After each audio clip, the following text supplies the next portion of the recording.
Garissa and Mandera counties, representing one of the most significant expansions of healthcare inclusion since independence.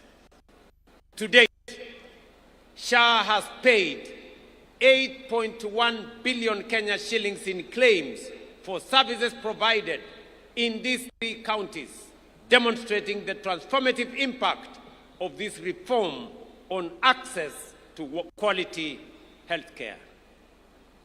Beyond healthcare, ladies and gentlemen, inclusion must translate into opportunity for our young people. Already, more than 2,500 youth across all 30 counties of Wajir County have benefited from the Nyota program through business support, capital, training, and mentorship.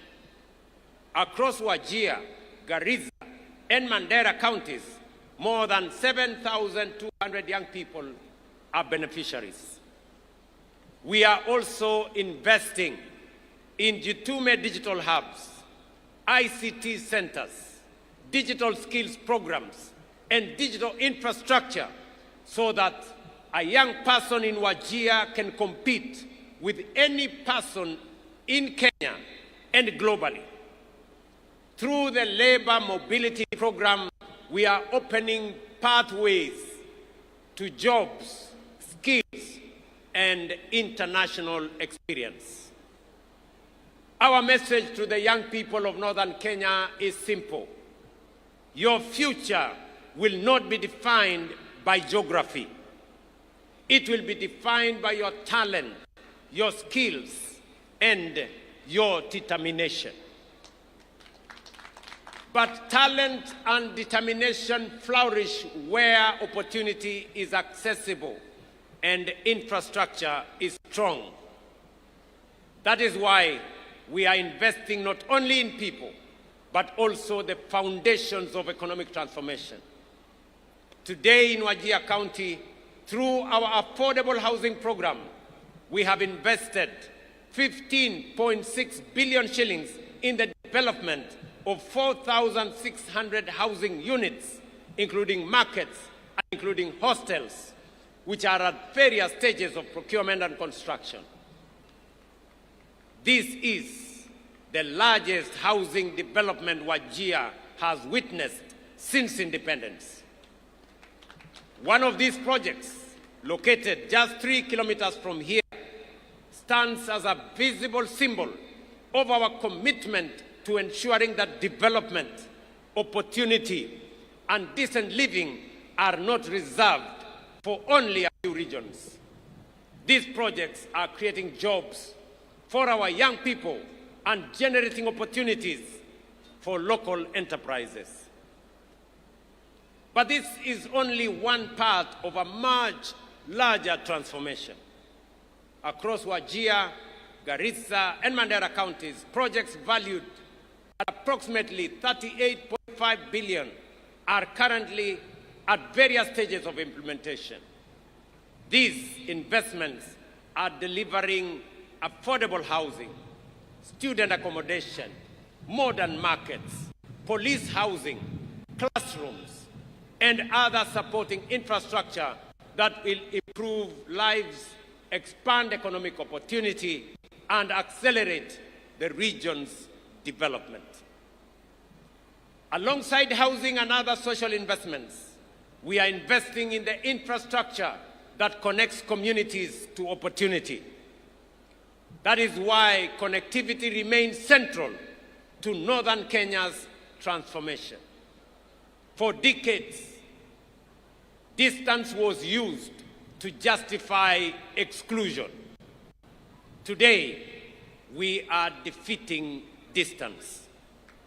With a 750-kilometer Northern Kenya Gateway Corridor linking Isiolo, Wajir, and Mandera, we are undertaking the most significant and consequential road investment in this region since independence, and connecting communities that were once isolated from markets, from investment, from development, essential services, and economic opportunity. this investment of road, this single road, is going to cost the government of Kenya close to 100 billion Kenya shillings. Si munajua ile barabara ya kutoka Isiolo, ile inakuja Modokashi, inateremka inaenda Samata, inakuja mpaka hapa Wajir, alafu inatembea hapa Tarbaj, iende Kotulo, iende Kobo, iende Elwak, Gare, alafu ifike kule Mandera. Yes. Na pia ile barabara inatoka kule Lamu kuja Karisa, iende kula Mawe na kuungana na hii barabara pale Isiolo. Ladies and gentlemen, this is more than a road project. It is a bridge between exclusion and opportunity, between neglect and investment, and between the Kenya that was and the Kenya that we are building together. And then there is livestock. Here in Wajir and across northern Kenya, livestock is more than an economic activity. It pays school fees, feeds families, creates jobs, drives trade, and in difficult times, sustains entire communities. The sector contributes about 12% of Kenya's GDP and 42% of agricultural GDP. In the ASAL counties, it accounts for more than 90% of employment and above 95% of household incomes. Yet for decades, pastoralism was regarded as one of Kenya's most valuable economic assets, while receiving limited support in animal health, markets, infrastructure, and financing. We are changing that through one of the most significant livestock restocking programs in recent years. We have distributed more than 52,000 sheep, goats, and cattle to over 10,000 households across 16 arid and semi-arid lands, helping families rebuild livestock wealth lost through drought and other shocks.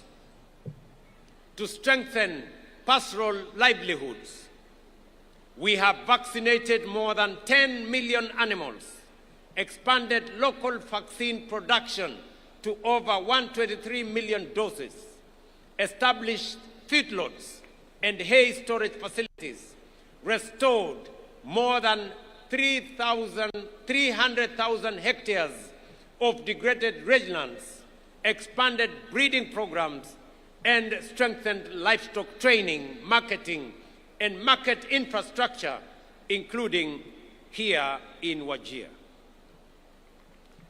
Today, we are also deploying an additional 2,000 agripreneurs for our ASAL counties, seated right here in our midst. They will provide last-mile agricultural advisory services, connect pastoralist communities to markets and finance, and support the transition to climate-smart agro-pastoralism and more resilient livelihoods. Together, with the 5,000 already in place, we now have 7,000 agripreneurs driving agricultural transformation across our country. The results of this deliberate intervention are already visible. Meat exports have increased by 84% from Kenya shillings 8.9 billion in 2022 to Kenya shillings 16.4 billion in 2025. Milk production has increased from 4.6 billion liters to 5.3 billion liters, while dairy exports have grown from 4.9 billion Kenya shillings to 14.2 billion Kenya shillings. These gains are translating into higher income for livestock and pastoral communities, stronger markets for producers, and greater confidence in the future of pastoral economy. But this is only the beginning.